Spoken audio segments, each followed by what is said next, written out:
Guys, hi hello ನಮಸ್ಕಾರ and welcome back to my YouTube channel. ನಾನು ನಿಮ್ಮ ಹರ್ಷಿತಾ, ಜರ್ಮನಿಯಲ್ಲಿ. ತುಂಬ ದಿನದಿಂದ ಮೋಸ್ಟ್ ಅವೈಟೆಡ್ ವಿಡಿಯೋ ಅಂತಲೇ ಹೇಳ್ಬೋದು. ಇದು ಏನು ಅಂದರೆ how to come to Germany and what are the expenses. Okay, so ನಾನು ಇದನ್ನು ತುಂಬ ಜನ ನನ್ನ ಕೇಳಿದ್ರು, ಎಕ್ಸ್ಪೆನ್ಸಸ್ ಎಷ್ಟಾಗುತ್ತೆ, ಏನೇನು ಪ್ರೊಸೀಜರು, ಏನೇನು ಡಾಕ್ಯುಮೆಂಟ್ಸ್ ಬೇಕು, ಯಾವ್ಯಾವ ಎಕ್ಸಾಮ್ಸ್ ತೊಗೊಬೇಕು, ಈ ಎಲ್ಲದನ್ನು ನಾನು ನಿಮಗೆ ಈ ವಿಡಿಯೋ ತಿಳಿಸ್ತೀನಿ ಗೈಸ್. ಫಸ್ಟ್ ಥಿಂಗ್ ಬಂದ್ಬಿಟ್ಟು, ನಮಗೆ ಜರ್ಮನಿಗಂತಲೇ ಅಲ್ಲ, ಯಾವುದೇ ದೇಶಕ್ಕೆ ಹೋಗ್ಬೇಕಂದ್ರೂ most important and vital thing that comes in to the first and foremost consideration will be a passport. So ನಮ್ಮ ಇಂಡಿಯನ್ ಪಾಸ್ಪೋರ್ಟ್ನ ನಾವು ಮಾಡಿಸ್ಬೇಕು ಅಂದರೆ ಅದಕ್ಕಾಗೋ ಚಾರ್ಜಸ್ ಬಂದು 1500 ರೂಪೀಸ್ ಆಗುತ್ತೆ ಗೈಸ್. ನಿಮ್ಮ ಹತ್ರ ಆಲ್ರೆಡಿ ಪಾಸ್ಪೋರ್ಟ್ ಇದ್ದರೆ ವೆಲ್ ಆ್ಯಂಡ್ ಗುಡ್. ನಾವು ನೆಕ್ಸ್ಟ್ ಸ್ಟೆಪ್ಸ್ನ ಫಾಲೋ ಮಾಡ್ಕೊಳ್ಳಿ.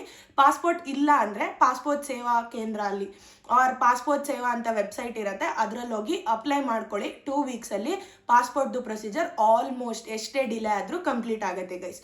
Next important question, from when did I start preparing for coming to Germany? So ನನ್ನ ಎಕ್ಸಾಮ್ ಬಂದು 2023 ಜುಲೈ ಅಂತಲೇ ಹೇಳ್ಬೋದು. ಜುಲೈ ಆರ್ ಆಗಸ್ಟಲ್ಲಿ ನಂದು ಇಂಜಿನಿಯರಿಂಗ್ ಮುಗ್ದೋಯ್ತು ಗೈಸ್. BE ಮುಗ್ದೋಯ್ತು 2023 ಆಗಸ್ಟಲ್ಲಿ. ಆ್ಯಂಡ್ ನಾನು ಯಾವಾಗಿಂದ ಸ್ಟಾರ್ಟ್ ಮಾಡಿದೆ ಅಂತ ಹೇಳಬೇಕು ಅಂದರೆ, ನಾನು ಸ್ಟಾರ್ಟ್ ಮಾಡಿದ್ದು ಒಂದು 2022 ಡಿಸೆಂಬರಲ್ಲಿ guys. The moment I fixed I want to come abroad for my masters, ನಮ್ಮ ಅಪ್ಪಾಜಿಗೆ ಹೇಳಿದ ತಕ್ಷಣ ಐ ವಾಸ್ ಲೈಕ್ ಓಕೆ ಮಗಳೇ ಕಂಟಿನ್ಯೂ ಈ ರೀತಿ. ಆದಮೇಲೆ then I wanted some consultancy to guide me, because ನಮ್ಮ ಫ್ಯಾಮಿಲಿಯಲ್ಲಿ ಇದುವರೆಗೂ ಜರ್ಮನಿಗೆ ಬಂದಿದ್ದಾರೆ ಅಂದರೆ ಯಾರೂ ಬಂದಿಲ್ಲ guys. So I required somebody to guide me. ಆಗ ಬಂದು ನನ್ನ ನೆಫ್ಯೂ ವೈಫ್ ನನಗೆ ಒಂದು ಆಪ್ಷನ್ ಕೊಟ್ಟರು, AEC ಅಂತ, ಅಬ್ರಾಡ್ ಎಜುಕೇಷನ್ ಕೌನ್ಸಿಲ್ ಅಂತ. ಅದು ನಮ್ಮ ಮನೆಗೆ ಹತ್ರನೇ ಇರೋದ್ರಿಂದ, ಮತ್ತು AEC ಎಲ್ಲಿ ಬರುತ್ತೆ ಅಂತ ನೀವು ನನ್ನ ಕೇಳಿದ್ರಿ ಅಂದರೆ, ಅದು ಬಸವನಗುಡಿ ಇದು ರಾಮಕೃಷ್ಣ ಆಶ್ರಮ ಸರ್ಕಲ್ ಆಪೋಸಿಟಲ್ಲೇ ನಿಮಗೆ AEC ಸಿಗುತ್ತೆ ಗೈಸ್. ಅವರು ನಿಮಗೆ ವರ್ಚುವಲ್ ಆಗಲಿ ಡೈರೆಕ್ಟ್ ಇನ್ ಫೇಸಲ್ಲಾಗಲಿ ಅವ್ರು ನಿಮಗೆ ಗೈಡ್ ಮಾಡ್ತಾರೆ. ಸೊ ಈಗ ನೆಕ್ಸ್ಟ್ ಪಾಯಿಂಟ್ ಏನು ಅಂದರೆ, which are the exams we have to take guys.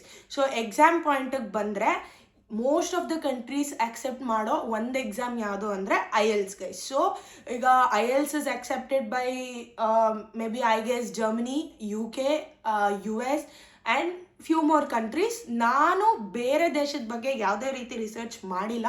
From the day one ನಾನು ಅನ್ಕೊಂಡಿದ್ದು have to come to Germany ಅಂತಾನೆ. ಸೊ ನನಗೆ ಕಂಪ್ಲೀಟ್ ಇನ್ಫಾರ್ಮೇಷನ್ ಇರೋದು ಜರ್ಮನಿ ಬಗ್ಗೆ ಗೈಸ್. ಸೊ ಮಾತಾಡ್ಬಿಡೋಣ. ಸೊ ಈಗ IELTS ನಾನು ತೊಗೊಂಡಿದ್ದು 2 ಎಕ್ಸಾಮ್ ಯಾವುದು ಅಂದರೆ, ಒಂದು IELTS ಮತ್ತು ಇನ್ನೊಂದು ಇನ್ನೊಂದು ಡ್ಯೂಲಿಂಗೋ ಗೈಸ್. ಸೊ ಟೊಫೆಲ್ಲು ನೀವು ತೊಗೊಬೋದು, but it depends university requirement. Max to max most of the universities ಜರ್ಮನಿಯಲ್ಲಿ IELTSನ ಆಕ್ಸೆಪ್ಟ್ ಮಾಡುತ್ತೆ, IELTS ಆಗಲಿ ಡ್ಯೂಲಿಂಗೋ ಆಗಲಿ. ಸೊ ನನಗೆ IELTS ಫೀಸ್ ಎಷ್ಟಾಯಿತು ಅಂತಂದರೆ 15,000 ರೂಪೀಸ್ ಆಯಿತು ಗೈಸ್, 15K INR ಅಲ್ಲಿ. ಸೊ ನಿಮಗೆ ನನ್ನ ಕನ್ಸಲ್ಟೆನ್ಸಿನೇ ಸ್ಲಾಟ್ ಬುಕ್ ಮಾಡಿಕೊಡ್ತು. ನಾನು IELTS ಎಕ್ಸಾಮ್ನ ತೊಗೊಂಡೆ. ಆಮೇಲೆ ಇನ್ನೊಂದು ಎಕ್ಸ್ಟ್ರಾ ಎಕ್ಸಾಮ್ ತೊಗೊಂಡೆ, ಅದು ಯಾವುದು ಅಂದರೆ ಡ್ಯೂಲಿಂಗೋ. ಸೊ ಈ 2 ಎಕ್ಸಾಮಲ್ಲಿ ನನ್ನ ಕತೆ ಮುಗೀತು. ನಂಗೆ ಡ್ಯೂಲಿಂಗೋಗೆ I think 1 time you are ready to write ಅಂದರೆ 5K ಆಗುತ್ತೆ. 2 ಟೈಮ್ಸ್ ಆರ್ ನೀವು 2 ಸ್ಲಾಟ್ಸ್ ಆ ಥರ ತೊಗೊಬೋದು. ಅದು ಪ್ಯಾಕೇಜಲ್ಲಿ ನಿಮಗೆ 8K ಅಂತ ನನ್ನ ಟೈಮಲ್ಲಿ ಇದ್ದಿದ್ದು ಪ್ರೈಸಿಂಗ್ ಗೈಸ್. ಆಮೇಲೆ IELTS ಕೋಚಿಂಗಿಗೆ ಅಂತ ಬಂದರೆ, ನಾನು ಯಾವುದೇ ರೀತಿ ಕೋಚಿಂಗ್ನ ನಾನು ತೊಗೊಂಡಿಲ್ಲ. ನಂಗೆ ಬಂದಿದ್ದು ಬಾಂಡ್ ಸ್ಕೋರ್ ಸಪೋರ್ಟ್ ಆಯಿತು. ನಾನು ಒಂದೇ ಸಲ ನನ್ನ ಕನ್ಸಲ್ಟೆನ್ಸಿ ಸೈಡಿಂದ ಒಂದು ಸರ್ಟಿಫೈಡ್ IELTS ಮೆಟೀರಿಯಲ್ ಕೊಟ್ಟರು. ಆ ಮೆಟೀರಿಯಲಿಂದ ಓದ್ಕೊಂಡೆ ನಾನು IELTSನ ಆಗಲಿ ಡ್ಯೂಲಿಂಗೋ ಬಂದು ಆನ್ಲೈನಲ್ಲೇ ಪ್ರಾಕ್ಟೀಸ್ ಮಾಡಿಕೊಂಡೆ. IELTS ನನ್ನ ಇಂಗ್ಲೀಷ್ ಪ್ರೊಫಿಷಿಯನ್ಸಿ ಎಕ್ಸಾಮು ಅಲ್ಲಿಗೆ ಕ್ಲಿಯರ್ ಆಯಿತು ಗೈಸ್. ಇಷ್ಟು ನಡೆಯೋಷ್ಟೊತ್ತಿಗೆ, ನನ್ನ IELTS ಮುಗಿಯೋಷ್ಟೊತ್ತಿಗೆ ಆಲ್ರೆಡಿ ನನ್ನ ಕನ್ಸಲ್ಟೆಂಟು ನನಗೆ ಲಿಸ್ಟ್ ಆಫ್ 10 ಕಾಲೇಜಸ್ನ ಆಲ್ರೆಡಿ ಕೊಟ್ಬಿಟ್ಟಿದ್ರು. ಅದರಲ್ಲಿ it was now time to apply for each and every one. ಈಗ ನೆಕ್ಸ್ಟ್ ಪಾಯಿಂಟ್ ಬರೋದೇನು ಅಂದರೆ ಗೈಸ್, ಜರ್ಮನಿಗೆ ಮೋಸ್ಟ್ ಇಂಪಾರ್ಟೆಂಟು ವೈಟಲ್ ಡಾಕ್ಯುಮೆಂಟ್ ಅಂದರೆ APS ಸರ್ಟಿಫಿಕೇಟ್ ಗೈಸ್. APS ಸರ್ಟಿಫಿಕೇಟ್ದು ಕಾನ್ಸೆಪ್ಟ್ ಏನು ಅಂದರೆ, ತುಂಬ ಜನ ಕೆಲವು ಇಂಡಿಯನ್ಸ್ ಆಗಲಿ ಲೈಕ್ ಫ್ರಮ್ ಸ್ವಲ್ಪ ನಾರ್ತಿಂದ ಆ್ಯಂಡ್ ಬೇರೆ ದೇಶದವರು, they started giving fake documents for certifying ಅಂತ ಬಂದಾಗ, ಇವರು ಒಂದು ಪ್ರೊಸೀಜರ್ ಆರ್ ಒಂದು ಸರ್ಟಿಫಿಕೇಟ್ನ they got in to introduction, that is APS certificate. APS ಸರ್ಟಿಫಿಕೇಟ್ಗೆ ನೀವು ಎಷ್ಟಾಯಿತು ಅಂತ ನನ್ನ ಕೇಳಿದ್ರಿ ಅಂದರೆ, APS ಸರ್ಟಿಫಿಕೇಟ್ಗೆ 18K ಆಗುತ್ತೆ ಗೈಸ್. ಅದು ನೀವು APS ಸರ್ಟಿಫಿಕೇಟ್ನ ಆನ್ಲೈನಲ್ಲಿ ಅಪ್ಲೈ ಮಾಡಿ, ಅದರಲ್ಲಿ ನಿಮ್ಮ ಒರಿಜಿನಲ್ ಡಾಕ್ಯುಮೆಂಟ್ಸ್ನಲ್ಲಿ ಅದ್ರದ್ದು ಕಾಪೀಸ್ನೆಲ್ಲ ಅವ್ರಿಗೆ ಕಳಿಸಿ, ಅವ್ರು ನಿಮ್ಗೆ ಅದನ್ನು ಸರ್ಟಿಫೈ ಮಾಡಿ ನಿಮಗೆ APS ಸರ್ಟಿಫಿಕೇಟ್ನ ಕೊಡ್ತಾರೆ guys. That telling these documents are true to the knowledge ಅನ್ನೋ ರೀತಿ ನಿಮಗೆ ಅದನ್ನು ಕೊಡ್ತಾರೆ. ಸೊ APS ಮುಗ್ದೋಯ್ತು. ಈಗ ಲಿಸ್ಟ್ ಆಫ್ ಕಾಲೇಜಸ್ ಕಾಲೇಜಸ್ಗೆ ಹೇಗೆ ಅಪ್ಲೈ ಮಾಡಬೇಕು. ಈಗ ನಂದು ಅಂತ ಬಂದರೆ ಇಂಡಿವಿಜುವಲಿ ನನ್ನ ಕನ್ಸಲ್ಟೆನ್ಸಿ ನನಗೆ ಎಲ್ಲ ಕಾಲೇಜಸ್ನು ಅಪ್ಲೈ ಮಾಡಿಕೊಟ್ರು. ಆ ಲಿಸ್ಟ್ ಆಫ್ 10 ಕಾಲೇಜಸ್, ಅದರಲ್ಲಿ ಆಲ್ಮೋಸ್ಟ್ ನಂಗೆ 4 ಕಾಲೇಜಸ್ ಅಡ್ಮಿಟ್ಸು ಸಹ ಬಂತು. ಈಗ ಅಟ್ ಪ್ರೆಸೆಂಟ್ ನಾನು ನನ್ನ ಮಾಸ್ಟರ್ಸ್ ಮಾಡ್ತಾ ಇರೋದು SRH Hochschule ಬರ್ಲಿನಲ್ಲಿ guys. And more important thing, ಜರ್ಮನಿಯಲ್ಲಿ there are 2 categories of universities. One is public university and the other one is private universities guys.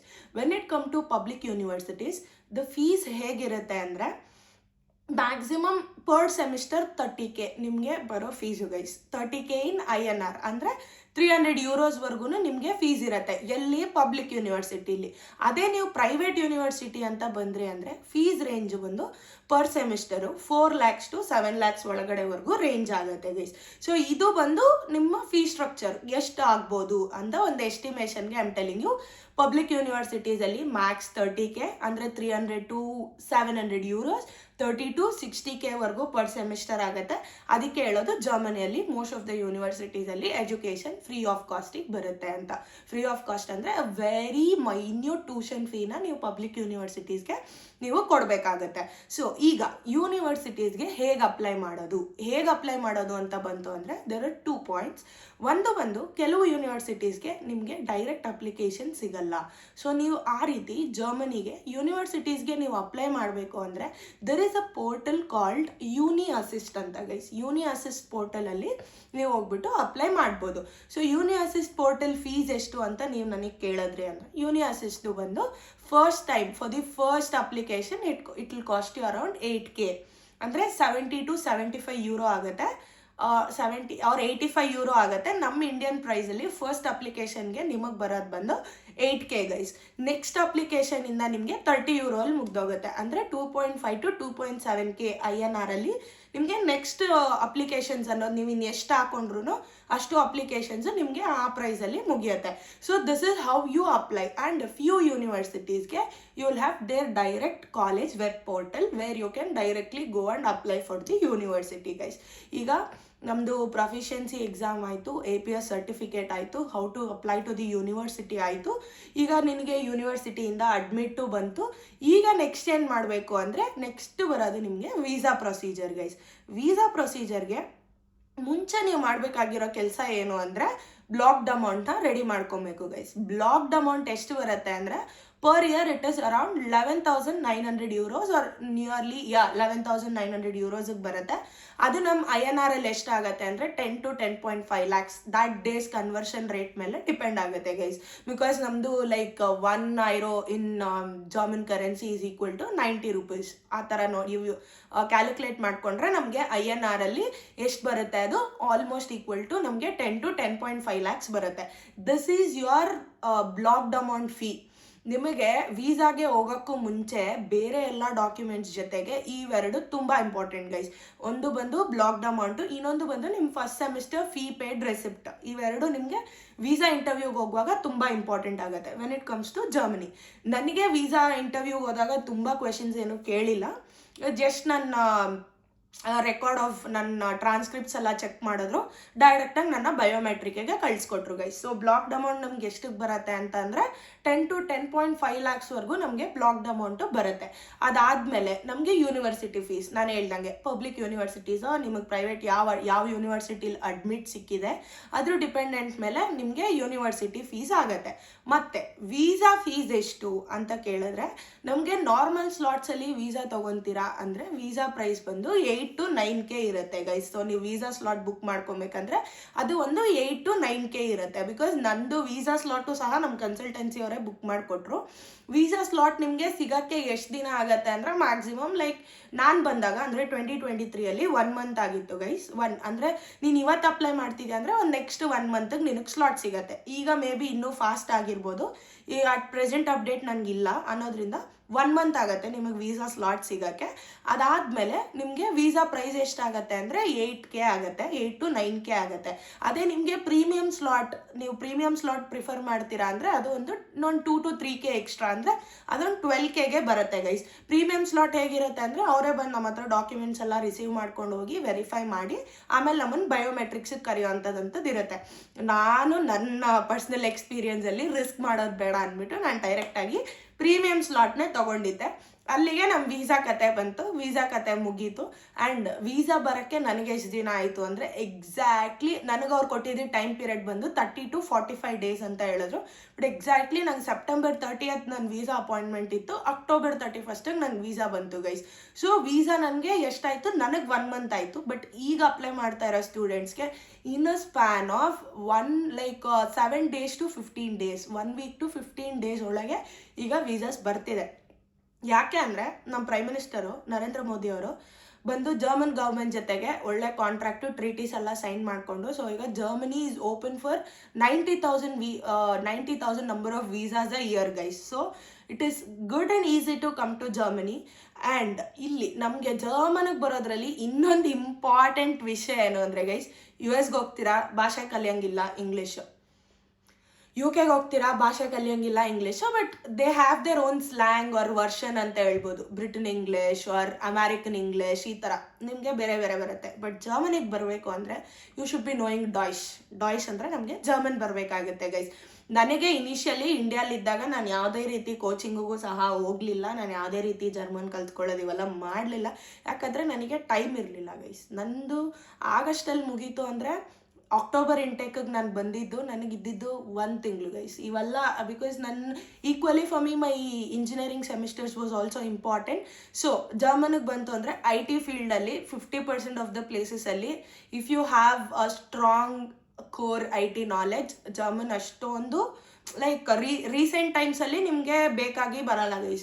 ನೀವು ದೊಡ್ಡ ಪೋಸ್ಟ್ ಕಾಂಪೀಟ್ ಮಾಡ್ತಾ ಇದ್ದೀರಾ ದೊಡ್ಡ ಜರ್ಮನ್ ಕಂಪ್ನಿಗೆ, ಆ ರೀತಿ ಅಂದಾಗ ಅದು ನಿಮಗೆ ಇಲ್ಲಿ ಬಂದಮೇಲೆ ಗ್ರ್ಯಾಜುವಲಿ ನಿಮಗೆ ಅರ್ಥ ಆಗುತ್ತೆ, ಎಸ್ಪೆಷಲಿ IT ಬರೋರಿಗೆ. ಅದೇ if you are asking me what is about the finance management ಅಂದರೆ ಮ್ಯಾನೇಜ್ಮೆಂಟ್ ಅವ್ರಿಗೆ 100% ಲ್ಯಾಂಗ್ವೇಜ್ ಬರಬೇಕು ಗೈಸ್, ಹೇಳ್ತಾ ಇದ್ದೀನಿ. ಯಾಕಂದರೆ you deal with people directly, whether as IT people deal with machines or whatever computers. But ನೀವು ಡೈರೆಕ್ಟಾಗಿ ಪೀಪಲ್ ಜೊತೆಗೆ deal ಮಾಡೋದ್ರಿಂದ ನಿಮಗೆ ಜರ್ಮನ್ ಬರಬೇಕು ಗೈಸ್. ಓಕೆ, ಜರ್ಮನ್ನ ನಾವು ಎಲ್ಲಿ ಕಲಿಬೇಕು, ಎಲ್ಲಿ ಕಲಿತೀವಿ ಅಂತ ಅನ್ನೋದೊಂದು ಪಾಯಿಂಟ್ ಬಂತು ಅಂದರೆ ಜರ್ಮನ್ ಬಂದು ಇಂಡಿಯಾಲ್ಲೂ ತುಂಬ ಜರ್ಮನ್ ಟ್ಯೂಟಿಂಗ್ಸ್ ಎಲ್ಲ ಸ್ಟಾರ್ಟ್ ಮಾಡಿದ್ದಾರೆ. ಅದು ಒಂದು ನಿಮಗೆ 20 to 30K ಬರ್ಬೋದು ಗೈಸ್. ನೀವು ಯಾವ ಸ್ಟ್ರೀಮ್ ಸೆಲೆಕ್ಟ್ ಮಾಡಿಕೊಂಡು ಬರ್ತಾ ಇದ್ದೀರಾ ಅನ್ನೋದ್ರ ಮೇಲೆ ಇವೆಲ್ಲ ಡಿಪೆಂಡ್ ಆಗುತ್ತೆ. ಸೊ ವೀಸಾ ಬಂತು ಅಂತಂದಮೇಲೆ ಆ್ಯಂಡ್ ನಿಮಗೆ ಬ್ಲಾಕ್ ಡೌನ್ ಮಾಡ್ಸೋಕ್ಕೆ ದೇರ್ ಆರ್ ವೇರಿಯಸ್ ಆಪ್ಷನ್ಸ್ ಇದೆ ಗೈಸ್. ಈಗ ಕೋಟೆಕ್ ಇದೆ, ಅದೇ ಕೋಟೆಕ್ ಅವ್ರದ್ದು ಬ್ಲಾಕ್ಡ್ ಅಕೌಂಟ್ ಇದೆ, ಮತ್ತು ICICI ಅವ್ರದ್ದಿದೆ, ಮತ್ತು ಇನ್ನೊಂದು ತುಂಬ ಆಪ್ಷನ್ಸ್ ಇದೆ. ಬಟ್ ನಾನು ತೊಗೊಂಡಿದ್ದ ಆಪ್ಷನ್ನು, ನನ್ನ ಕನ್ಸಲ್ಟೆನ್ಸಿ ನಂಗೆ ಸಜೆಸ್ಟ್ ಮಾಡಿದ ಆಪ್ಷನ್ ಬಂದು ಎಕ್ಸ್ಪ್ಯಾಟ್ರಿಯೋ ಗೈಸ್. ಎಕ್ಸ್ಪ್ಯಾಟ್ರಿಯೋಗೆ ಬಂದು ನಾನೊಂದು ರೆಮಿಟೆನ್ಸಿಗೆ ಕನೆಕ್ಟ್ ಮಾಡಿಬಿಟ್ರು. ಆ ರೆಮಿಟೆನ್ಸ್ ಸೈಡಿಂದ ನಾನು ನನ್ನ ಬ್ಲಾಕ್ಡ್ ಅಮೌಂಟ್ನ ಹಾಕ್ಸ್ಕೊಳ್ಳೋದಾಗಲಿ ಇದೆಲ್ಲ ಮಾಡಿದ್ದೀನಿ ಗೈಸ್.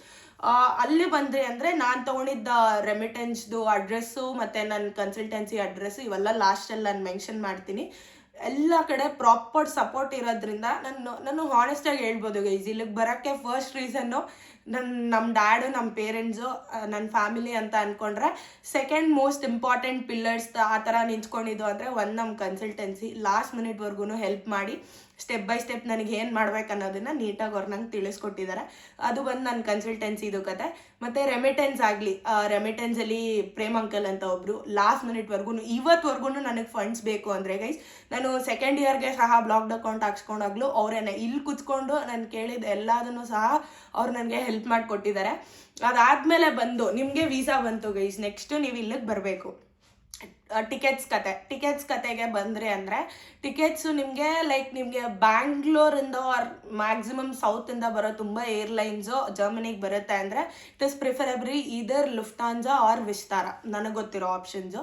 ಬೇರೆ ಎಲ್ಲ ಇನ್ನೂ ಟರ್ನ್ ಮಾಡಿಕೊಂಡು ಈ ಕತಾರ್ ಹೈವೇಸ್ ಎಲ್ಲನೂ ಬರುತ್ತೆ. ಬಟ್ ನಾನು ಹೇಳೋ ಬೆಸ್ಟ್ 2 ಆಪ್ಷನ್ ಏನು ಅಂದರೆ ಲುಫ್ತಾನ್ಸಾ ಆರ್ ವಿಸ್ತಾರ ಇಂದ ನೀವು ಬರ್ಬೋದು.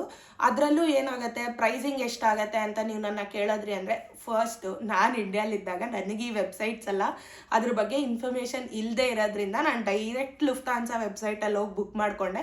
ನಂಗೆ ಅವಾಗ ಒಂದು ಸೈಡ್ ಟಿಕೆಟ್ ಪ್ರೈಸಿಂಗ್ ಬಂದು 40K ಆಯಿತು ಅನಿಸುತ್ತೆ ಗೈಸ್. ನನಗೆ ವೀಸಾ ಬಂದಿದ್ದು ಅಕ್ಟೋಬರ್ 31st, ನಾನು ಇಲ್ಲಿಗೆ ಜರ್ಮನಿಗೆ ಬಂದಿದ್ದು ನವೆಂಬರ್ 6th. ಈ ವೀಸಾ ಬಂದಮೇಲೆ ನಾನು ಟಿಕೆಟ್ ಬುಕ್ ಮಾಡಿದೆ, ಆದರೂ it was my good time, ನನಗೆ ಸ್ವಲ್ಪ ಕಮ್ಮಿಗೆ ಆಯಿತು. ಆ್ಯಂಡ್ ಬ್ಯಾಗೇಜ್ ಅಂತೀರಾ, ನಿಮಗೆ ಲುಫ್ತಾನ್ಸಾ ಅವರಂದರೆ 23+23+8 ಕೊಡ್ತಾರೆ. ವಿಸ್ತಾರ ಅವ್ರಂದ್ರೆ ಮೇ ಬಿ 25+25+25+8 ಕೊಡ್ತಾರೆ ಗೈಸ್. ಸೊ ಈಗ ಆ ಬ್ಯಾಗ್ಗಳಿಗೆ ಕತೆ ಏನು ಅಂತ ಅಂದರೆ, ಸೊ ನೀವು ಅದಕ್ಕೂ ಮತ್ತೆ ಖರ್ಚು ಮಾಡಬೇಕಾಗತ್ತೆ guys. 1 large bag, 1 medium bag and 1 small ಬ್ಯಾಗ್ಗೆ ಅದು ಒಂದು ಹತ್ರ 10,000-15,000 ಆಗ್ಬೋದು. ನಾನು ನಮ್ಮಪ್ಪ ಆರ್ಮಿ ಅನ್ನೋದ್ರಿಂದ ನಾನು ಆರ್ಮಿ ಕ್ಯಾಂಟೀನಲ್ಲಿ ಐ ಥಿಂಕ್ ಎಲ್ಲ ಸೇರಿ ಒಂದು 6,000ಕ್ಕೋ 8,000ಕ್ಕೋ ತೊಗೊಂಡೆ ಗೈಸ್ ಸ್ಕೈ ಬ್ಯಾಗ್ಸ್ದು. ನಾನು ಆ ಪ್ರೈಸಿಂಗಿಗೆ ತೊಗೊಂಡೆ. ಸೊ ಈಗ ಅಲ್ಲಿಗೆ ಮುಗೀತು ಅಂತ ಅಂದರೆ, ಈಗ ಎಕ್ಸ್ಪೆನ್ಸಸ್ಸು ಈ ರೀತಿ ಇರತ್ತೆ ನಿಮಗೆ ಪಾಯಿಂಟ್ ಟು ಪಾಯಿಂಟಲ್ಲಿ, ಲೈಕ್ ಎಲ್ಲೆಲ್ಲಿ ಏನೇನು. ನೆಕ್ಸ್ಟ್ ಇಲ್ಲಿಗೆ ಬರುವಾಗ ನೀವು ಕುಕ್ವೇರ್ ಏನಾದರೂ ತರ್ತೀರಾ ಅಂದ್ಕೊಂಡ್ರೆ ಜಾಸ್ತಿ ತರಕ್ಕೆ ಹೋಗಬೇಡಿ ಗೈಸ್. ಯಾಕಂದರೆ ಜರ್ಮನಿಲಿ ಮೋಸ್ಟ್ ಆಫ್ ದಿ ಅಪಾರ್ಟ್ಮೆಂಟ್ಸ್ ಆಗಲಿ, ನಿಮಗೆ ಸ್ವಲ್ಪ ಡಾಮ್ಸ್ ಬಗ್ಗೆ ನಂಗೆ ಅಷ್ಟು ಐಡಿಯಾ ಇಲ್ಲ. ನಮ್ಮ ಹಾಕ್ಶುಲೆಗೆ ಡಾಮ್ ಇಲ್ಲ ಅನ್ನೋದ್ರಿಂದ ನಂಗೆ ಅಷ್ಟು ಐಡಿಯಾ ಇಲ್ಲ. ಸೊ ಡಾಮ್ಸ್ ಬಗ್ಗೆ ಅಂತ ಬಂದರೆ, ಸೊ ಅಲ್ಲಿ ಏನೇನು ಫೆಸಿಲಿಟೀಸ್ ಇರುತ್ತೆ, ನೀವು ಯಾವ ರೀತಿ ಬರ್ತಾ ಇದ್ದೀರಾ ಅನ್ನೋದ್ರ ಮೇಲೆ ಅದನ್ನು ಯೋಚನೆ ಮಾಡ್ಕೊಳ್ಳಿ. ಸೊ ನನಗೆ ಐಡಿಯಾ ಇಲ್ದಿರ ಇಲ್ಲಿ ಫ್ಲ್ಯಾಟ್ಸು ಅಪಾರ್ಟ್ಮೆಂಟ್ಸ್ ಎಲ್ಲ ಫುಲ್ ಫರ್ನಿಶ್ಡ್ ಇರುತ್ತೆ ಅನ್ನೋ ಒಂದು ಐಡಿಯಾ ಇಲ್ದಿರ ನಾನು ಜಸ್ಟ್ ರ್ಯಾಂಡಮ್ ಆಗಿ ಪ್ಲೇಟು, ಕುಕ್ಕರು, ಪ್ಯಾನು, ದೋಸೆ ಹಾಕೋ ಪ್ಯಾನು ಎಲ್ಲದನ್ನು ನಾನು ಮಿಕ್ಸಿ ಎಲ್ಲ ತೊಗೊಂಬಂದೆ. ಅದರಲ್ಲೇ ನಂದು 25K ಬ್ಲಾಸ್ಟ್ 25 kg ಬ್ಲಾಸ್ಟ್ ಆಗೋಯ್ತು ಗೈಸ್. ಇನ್ನೊಂದು 25 ಮಾತ್ರನೇ ನನಗೆ ಹಿಂಗೆ ಬೇರೆ ಐಟಮ್ಸ್ ತರೋಕ್ಕೆ, ನನ್ನ ಬಟ್ಟೆ ಅದು ಇದು ತರೋಕ್ಕೆ ಆಪ್ಷನ್ ಇದ್ದಿದ್ದು. ನೆಕ್ಸ್ಟು ನೀವು ಬ್ಯಾಗೇಜಲ್ಲಿ ಏನು ತಂದರೆ ಬೆಟರು. ಈಗ ನೀವು ವಿಂಟರ್ ಇಂಟೇಕಿಗೆ ಬರ್ತಾ ಇದ್ದೀರಾ ಅಂದರೆ preferably get your winter clothes and don't get your summer clothes guys. So winter clothes ನೀವು ಇಂಡಿಯಾದಿಂದ ತೊಗೊಬನ್ನಿ, ಇಲ್ಲಿ ಯೂಸ್ ಮಾಡ್ಕೊಳ್ಳಿ. ವಿಂಟರ್ ಟೈಮಲ್ಲಿ ನಿಮಗೆ ಸಮ್ಮರ್ ಕ್ಲೋತ್ಸ್ದು ಪ್ರೈಸಿಂಗ್ ತುಂಬ ಕಮ್ಮಿ ಇರುತ್ತೆ. ಇಲ್ಲಿ ಬಂದು ನೀವು ಸಮ್ಮರ್ ಕ್ಲೋತ್ಸ್ನ ತೊಗೊಳ್ಳಿ. ಅದೇ ನನಗೆ ಇವೆಲ್ಲ ಹೇಳೋಕ್ಕೆ ಯಾರೂ ಇರಲಿಲ್ಲ. ಸೊ ನಾನು ಎರಡನ್ನೂ ಎತ್ಕೊಬಂದು ಏನೋ ಪಾರ್ಷಲ್ ಆಗಿ ತೊಗೊಂಡಿದ್ರಲ್ಲ, ಅರ್ಧ ಇಂಡಿಯಾಲಿ ಇಟ್ಬಿಟ್ಟು ಅರ್ಧ ನಾನು ತೊಗೊಬಂದೆ. ಸೊ ಈಗ ಸಮ್ಮರ್ಗೆ ಬರ್ತಾ ಇದ್ದೀರಾ ಅಂದರೆ ಇಂಡಿಯಾಲಿ ಜಾಸ್ತಿ ದುಡ್ಡು ಕೊಟ್ಟು ಎಕ್ಸ್ಪೆನ್ಸಿವ್ ಜಾಕೆಟ್ಸ್ ಆಗಲಿ, ಗ್ಲೌಸಸ್ ಆಗಲಿ, ಇದು ಯಾವುದು ತೊಗೊಳಕ್ಕೆ ಹೋಗಬೇಡಿ. ಯಾವ ಇಂಟೇಕಿಗೆ ಅಂದರೆ ಸಮ್ಮರಿಗೆ ಅಂದರೆ ಮಾರ್ಚ್ ಏಪ್ರಿಲ್ ಇಂಟೇಕಿಗೆ ಬರ್ತಿದ್ದೀರಾ ಅಂದರೆ ಇದ್ಯಾವುದನ್ನು ತೊಗೊಳಕ್ಕೆ ಹೋಗಬೇಡಿ. ಜಸ್ಟ್ ಸಮ್ಮರ್ ಕ್ಲಾತ್ಸ್ನ ತೊಗೊಬನ್ನಿ. ಸಮ್ಮರ್ ಟೈಮಲ್ಲಿ ಅಗೇನ್ ಒಳ್ಳೆ ಬ್ರ್ಯಾಂಡೆಡ್ ಜಾಕೆಟ್ಸ್ ಎಲ್ಲ ನಿಮಗೆ ಲೈಕ್ ಈ ವೆದರ್ಗೆ ಸೆಟ್ ಆಗೋವಂಥದ್ದು ಇಲ್ಲೇ ಮಾಡಿರೋ ಜಾಕೆಟ್ಸ್ ಎಲ್ಲ ನಿಮಗೆ ಕಮ್ಮಿ ಪ್ರೈಸ್ಗೆ ಸಮ್ಮರ್ ಟೈಮಲ್ಲಿ ಸಿಗುತ್ತೆ. So this is about the what you can get in your baggage. ಇಲ್ಲಿಗಾದ್ಮೇಲೆ ನೀವು ಈಗ ಇಷ್ಟುವರೆಗೂ ನಾವು ಏನೇನು ಪಾಯಿಂಟ್ಸ್ ಎಷ್ಟಾಗಿದೆ ಅಂದರೆ 1,500 for passport and consultancy fees ಅನ್ನೋದು ಸಪ್ರೇಟ್ ಆಗಿರುತ್ತೆ ಗೈಸ್. ಅದು ನೀವು ಅಪ್ರೋಚ್ ಮಾಡಿದಾಗ ನೀವು ಯಾವ್ಯಾವ ಕಂಟ್ರೀಸ್ಗೆ ಹೋಗ್ತಾ ಇದ್ದೀರಾ, ಯಾವ್ಯಾವ ಕಂಟ್ರೀಸ್ ಸೆಲೆಕ್ಟ್ ಮಾಡ್ಕೊತಾ ಇದ್ದೀರಾ, ಎಷ್ಟು ಯೂನಿವರ್ಸಿಟಿಗೆ ಅಪ್ಲೈ ಮಾಡ್ತಾ ಇದ್ದೀರಾ ಅನ್ನೋದ್ರ ಮೇಲೆ ಡಿಪೆಂಡ್ ಆಗುತ್ತೆ. ಪರ್ಸ್ನಲಿ ನನ್ನ ಕೇಸಿಗೆ ಬಂದ್ರಿ ಅಂದರೆ ನನ್ನ ಕನ್ಸಲ್ಟೆನ್ಸಿ ಫೀಸ್ ಬಂದು 25K ಆಯಿತು. ಆ್ಯಂಡ್ 10 ಯೂನಿವರ್ಸಿಟೀಸ್ಗೆ ಅಪ್ಲೈ ಮಾಡಿದ್ರು. ಈಚ್ ಆ್ಯಂಡ್ ಎವ್ರಿ ಪಾಯಿಂಟಲ್ಲಿ ಸಪೋರ್ಟ್ ಮಾಡಿದ್ರು. ಸೊ ನಮಗೆ ಫಸ್ಟ್ ಆಫ್ ಆಲ್ ಪಾಸ್ಪೋರ್ಟ್ 1,500, ಕನ್ಸಲ್ಟೆನ್ಸಿಗೆ ಬಂದು 25K, ಆ್ಯಂಡ್ ದೆನ್ IELTSಗೆ ಬಂದು 15K, ದೆನ್ APSಗೆ ಬಂದು ನನಗೆ ಆಲ್ಮೋಸ್ಟ್ 18K. ಆದಮೇಲೆ ಬ್ಲಾಕ್ಡ್ ಅಮೌಂಟ್ ಬಂದು 10.5 lakhs. ನಾನು ಇನ್ನು ಯಾವುದೇ ರೀತಿ ಹೇಳಿದ್ನಲ್ಲ, ಯಾವುದೇ ರೀತಿ ಕೋಚಿಂಗ್ನ ಸಹ ನಾನು ತೊಗೊಂಡಿಲ್ಲ. ಆಮೇಲೆ ನನ್ನ ಫಸ್ಟ್ ಸೆಮಿಸ್ಟರ್ ಫೀಸ್, ಆಮೇಲೆ ವೀಸಾ ಪ್ರೈಸ್ ಬಂದುಬಿಟ್ಟು ನನಗೆ ಆಲ್ಮೋಸ್ಟ್ 8 to 12K. ಅಂದರೆ ನಾನು ಪ್ರೀಮಿಯಮ್ ಸ್ಲಾಟ್ ತೊಗೊಂಡಿದ್ರಿಂದ ನನಗೆ 12K ಆಯಿತು. ಮತ್ತು ಬಾಗ್ಸ್ ಇವೆಲ್ಲ ಆಲ್ರೆಡಿ ಹೇಳಿದ್ನಲ್ಲ, ನನಗೆ ಅದೊಂದು 6 to 8K ಆಯಿತು. ಮತ್ತು ಕ್ಲಾತ್ಸ್ ಎಲ್ಲ ಬಂದರೆ ಇಟ್ ಈಸ್ ಇಂಡಿವಿಜುವಲ್ ಪ್ರಿಫರೆನ್ಸ್. ನಂದು ಶಾಪಿಂಗೆ, ಬಟ್ಟೆ ಶಾಪಿಂಗೆ ಇವೆಲ್ಲ, ಜಾಕೆಟ್ಸ್ ಎಲ್ಲ ನಾನು ವಿಂಟರಲ್ಲಿ ಬಂದೆ ಅನ್ನೋದ್ರಿಂದ ಜಾಕೆಟ್ಸ್ ಎಲ್ಲ ನಮ್ಮ ಡ್ಯಾಡ್ ಕಸ್ಟಮೈಸ್ ಮಾಡಿಸಿದ್ರು. ಸೊ ನನಗೆ ಜಾಕೆಟ್ಸ್ ಎಲ್ಲ ಆಲ್ಮೋಸ್ಟ್ 10 to 12K ಆಯಿತು, ಜಸ್ಟ್ ನಾರ್ಮಲ್ ಹಾಕ್ಕೊಳ್ಳೋ ಜಾಕೆಟ್ಸು. ಆಮೇಲೆ ಇನ್ನೇನು ಕುಕ್ವೇರ್ ಅಪ್ಲಯನ್ಸಸ್ ಇದೆಲ್ಲ ಸ್ವಲ್ಪ ಮಿಕ್ಸಿ ಇವೆಲ್ಲ ತೊಗೊಂಡಿದ್ರಿಂದ ಕುಕ್ವೇರ್ ಒಂದು 5K ಬಂತು. ಸೊ ಇಲ್ಲಿಗೆ ಆ್ಯಂಡ್ ನನ್ನ ಟ್ರಾವೆಲ್ ಟಿಕೆಟ್ ಬಂದು 40K ಬಂತು. ಸೊ ನನಗೆ ಬರೋವರೆಗೂ ನನ್ನ ಎಕ್ಸ್ಪೆನ್ಸಸ್ಸು ಈ ರೀತಿ ಇದೆ. ಆ್ಯಂಡ್ ಯೂನಿ ಅಸಿಸ್ಟ್ಗೆ ಇದರಲ್ಲೆಲ್ಲ ಸ್ವಲ್ಪ ಹೋಯ್ತು ಅಪ್ಲಿಕೇಶನ್ ಪೋರ್ಟಲ್ಸಲ್ಲಿ. ಮೇ ಬಿ ಯೂನಿ ಅಸಿಸ್ಟ್ಗೆ ನಾನು first application 8K, second and ಥರ್ಡ್ಗೆ 2.5 ಅಂದರೆ 5, ಸೊ 13K ಗೈಸ್. ನನಗೆ ಇಷ್ಟು ಅಂದರೆ ನಿಮಗೆ ಆ್ಯಾವ್ರೇಜ್ ಅದು ಎಲ್ಲಿಗೆ ಬರುತ್ತೆ ಅಂದರೆ ನಿಮ್ಮ ಫಸ್ಟ್ ಸೆಮಿಸ್ಟರ್ ಫೀಸ್ನ ಬಿಟ್ಟು ಬೇರೆ ಎಲ್ಲಾದ್ರದ್ದು ನಿಮಗೆ ಆ್ಯಾವ್ರೇಜು ಒಂದು 30 into 15 lakhsವರೆಗೂ ಇನಿಷಿಯಲ್ ಆಗಿ ಬರುತ್ತೆ ಗೈಸ್. ಇದು ಕಾಸ್ಟಿಂಗ್ ಎಕ್ಸ್ಪೆನ್ಸಸ್ ನೀವು ಇಲ್ಲಿ ಮಾಸ್ಟರ್ಸ್ ಮಾಡೋದಕ್ಕೆ ನೀವು ಇಲ್ಲಿಗೆ ಬರಬೇಕಂದ್ರೆ ಆಗೋ ಎಕ್ಸ್ಪೆನ್ಸಸ್ಸು ಇದು ಗೈಸ್. ಇದಾದಮೇಲೆ ನಾನು ನಿಮಗೆ ನೆಕ್ಸ್ಟ್ ವೀಡಿಯೋ ಇಲ್ಲಿಗೆ ಬಂದಮೇಲೆ ಆಗೋ ಎಕ್ಸ್ಪೆನ್ಸಸ್ನ ನಾನು ತಿಳಿಸ್ತೀನಿ. ಲೈಕ್ ನಿಮ್ಗೆ ಇಲ್ಲಿ ರೆಂಟ್ ಏನಾಗುತ್ತೆ, ಲೈಕ್ ಇವೆಲ್ಲ ನಾನು ನೆಕ್ಸ್ಟ್ ವೀಡಿಯೋಲ್ಲಿ ಅದ್ರ ಬಗ್ಗೆ ನಿಮಗೆ ನಾನು ತಿಳಿಸ್ತೀನಿ. ಸೊ ಬರಬೇಕು ಅಂದರೆ ನಮ್ಗಾಗೋ ಎಕ್ಸ್ಪೆನ್ಸಸ್ಸು ಒಂದು ಇಷ್ಟಿದೆ ಗೈಸ್. ಸೊ ಅಂದರೆ 13 to 15 lakhs ನೀವು ಕೈಯಲ್ಲಿ ಇಟ್ಕೊಂಡು ನಾನು ಮಾಸ್ಟರ್ಸ್ ಮಾಡ್ತೀನಿ ಗುರು, ಮಾಡೋಕ್ಕೆ ಹೋಗ್ತೀನಿ ಗುರು ಅಂದರೆ 100% ಜರ್ಮನಿಗೆ ಬನ್ನಿ.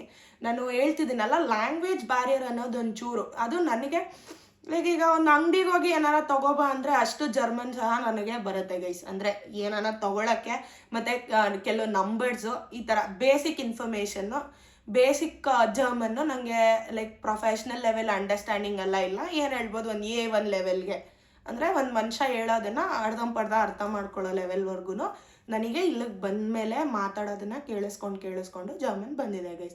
ಸೊ ನೀವು ಇಲ್ಲಿಗೆ ಬರ್ತೀರಾ ಅಂದರೆ ಬೇರೆ ಎಲ್ಲ ಕಂಡೀಷನ್ಸು, ರೂಲ್ಸು, ರೆಗ್ಯುಲೇಷನ್ಸು ಎಲ್ಲ ಪ್ರಾಪರಾಗಿ ಒಂದು ಮಾಸ್ಟರ್ ಸ್ಟೂಡೆಂಟ್ಸಿಗೆ ಬೇಕಾಗಿರೋದು ಎಲ್ಲನೂ ಒಳ್ಳೆ ಅಟ್ಮಾಸ್ಫಿಯರು ನಿಮಗೆ ಜರ್ಮನಿಯಲ್ಲಿ ಸಿಗುತ್ತೆ. ಆ್ಯಂಡ್ ನಾನಿರೋ ಸಿಟಿ ಬಂದು ಬರ್ಲಿನ್ ಗೈಸ್. ಅದು ಬಿಟ್ಟರೆ ನಿಮಗೆ ಬೇರೆ ಸಿಟೀಸ್ ಅಂದ್ರೂ ತುಂಬ ಸೈಲೆಂಟ್ ಸಿಟೀಸ್ ಎಲ್ಲನೂ ಬರುತ್ತೆ. ಈಗ ನನ್ನ ಕಾಲೇಜ್ದು ಇನ್ನೊಂದು ಬ್ರಾಂಚ್ ಹೈಡಲ್ಬರ್ಗಲ್ಲಿದೆ. That is the most calmest city I have visited here in Germany. ಅದು ಬಿಟ್ಟರೆ ಬೀಚ್ ಸಿಟಿ ರಾಸ್ಟಾಕು, ನಿಮ್ಗೆ ಅಲ್ಲೂ ಯೂನಿವರ್ಸಿಟೀಸ್ ಇರುತ್ತೆ.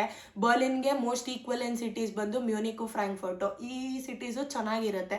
ಸೊ ನೀವು ಡಿಸೈಡ್ ಮಾಡುವಾಗ ಆರಾಮಾಗಿ ಯೋಚನೆ ಮಾಡಿ ಯಾವ ಯೂನಿವರ್ಸಿಟಿಗೆ ಬೇಕು, ನಿಮ್ಮ ಮಾರ್ಕ್ಸ್ಗೆ, ನಿಮ್ಮ ಇಂಗ್ಲೀಷ್ ಪ್ರೊಫಿಷಿಯನ್ಸಿ ಎಕ್ಸಾಮ್, ಬ್ಯಾಂಡ್ ಸ್ಕೋರ್ಗೆ, ಇದೆಲ್ಲದಕ್ಕೂ ಸೆಟ್ ಆಗಂಗೆ ನೋಡಿಕೊಂಡು ಎಲ್ಲ ಮಾಡಿಕೊಂಡು ಎಲ್ಲ ಅರೇಂಜ್ ಮಾಡಿಕೊಂಡು ಪ್ರಿಪೇರ್ ಮಾಡ್ಬೇಕು ಅಂದ್ಕೊಂಡ್ರೆ ಮಾತ್ರ ಮಾಸ್ಟರ್ಸ್ ಮಾಡಿಬಿಡಿ ಗೈಸ್. ನನ್ನ ಸಜೆಷನ್ ಈ ಪಾಯಿಂಟಲ್ಲಿ ಏನು ಕೊಡ್ತೀನಿ ಅಂದರೆ, ಜಾಬ್ ಆಫರ್ ಬಂತು ಅಂತ ಮಾತ್ರ ಸ್ವಲ್ಪ ಲೇಟ್ ಮಾಡೋಕ್ಕೆ ಹೋಗಬೇಡಿ. ನೀವು ಓದ್ಬೇಕು ಅಂದ್ಕೊಂಡಿದ್ದೀರಾ, ಈ ಮಿನಿಮಮ್ ಫಂಡ್ಸ್ ನಿಮ್ಮ ಹತ್ರ ಇದೆ ಅಂದರೆ ನಾನು ಸಜೆಸ್ಟ್ ಮಾಡೋದು ಬ್ಯಾಚುಲರ್ಸ್ ಆದಮೇಲೆ ಮಾಸ್ಟರ್ಸ್ಗೆ ಬಂದ್ಬಿಡಿ ಗೈಸ್. ಬಿಕಾಸ್ ಈಗ ನನ್ನ ಪರ್ಸ್ನಲ್ ಇದಕ್ಕೆ ಬಂದ್ರೂ I was recruited by Microsoft. ಆದರೆ ನಾನಾಗಲಿ ನನ್ನ ಅಪ್ಪ ಆಗಲಿ ನನಗೆ ಹೇಳಿದ್ದೇನು ಅಂದರೆ, ಮಗಳೇ never see money until you complete studying ಅಂತ. ಸೊ ನಾನು ಇಮಿಡಿಯೇಟಾಗಿ ನಂದು 2023 ಆಗಸ್ಟಲ್ಲಿ ನನ್ನ ಸರ್ಟಿಫಿಕೇಟ್ಸ್ ಎಲ್ಲ ನನ್ನ ಕೈಗೆ ಬಂತು, degree certificate. And November 6th I was here in Berlin. So ಇದು ಗೈಸ್, ಇಲ್ಲಿವರೆಗೂ ನಾವು ಡಿಸ್ಕಸ್ ಮಾಡಿದ್ದೆಲ್ಲ. ನಮಗೆ ಏನೇನು ಬೇಕು, ಯಾವ್ಯಾವ ಡಾಕ್ಯುಮೆಂಟ್ಸ್ ಬೇಕು, ಯಾವ್ಯಾವ ಎಕ್ಸಾಮ್ ತೊಗೊಬೇಕು, ಯಾವ್ಯಾವ ನಾವು ಅಪ್ರೋಚ್ ಮಾಡಬೇಕು, ಮತ್ತು ಎಷ್ಟು ಕಾಸ್ಟ್ ಆಗುತ್ತೆ ಅನ್ನೋದು ಇಷ್ಟು ನಾವು ಈ ವಿಡಿಯೋಲ್ಲಿ ಆಲ್ರೆಡಿ ಡಿಸ್ಕಸ್ ಮಾಡಿದ್ದೀವಿ. ಇಲ್ಲಿಗೆ ಬಂದಮೇಲೆ ನಿಮ್ಮ ಎಕ್ಸ್ಪೆನ್ಸಸ್ಸು ಹೇಗಿರುತ್ತೆ ಅನ್ನೋದನ್ನು ನಾನು ನಿಮಗೆ ನೆಕ್ಸ್ಟ್ ವಿಡಿಯೋಲ್ಲಿ 100% ತಿಳಿಸ್ಕೊಡ್ತೀನಿ ಅಂತ ಹೇಳ್ತಾ, thanks for watching the videos guys. Love you and bye.